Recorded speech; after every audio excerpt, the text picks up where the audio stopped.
ایک چھوٹے سے گاؤں میں علی نام کا ایک نیک دل لڑکا رہتا تھا۔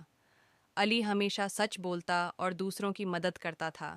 گاؤں کے لوگ اسے بہت پسند کرتے تھے۔ ایک دن علی کو راستے میں ایک خوبصورت بٹوا ملا۔ بٹوے میں سکے اور ایک چمکتی ہوئی انگوٹھی تھی۔ علی سوچ میں پڑ گیا، یہ تو کسی کا ہوگا، مجھے اسے واپس کرنا چاہیے۔ علی نے گاؤں میں اعلان کیا کہ اگر کسی کا بٹوا گم ہوا ہو تو وہ اسے آ کر لے سکتا ہے۔ شام کو ایک بزرگ خاتون علی کے پاس آئیں اور بولیں، بیٹا، میرا بٹوا گم ہو گیا تھا، کیا یہ وہی ہے؟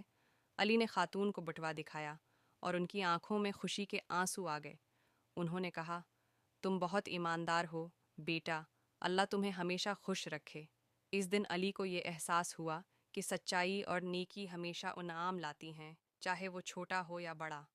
سبق: سچائی اور ایمانداری انسان کو دوسروں کا دل جیتنے کا موقع دیتی ہیں۔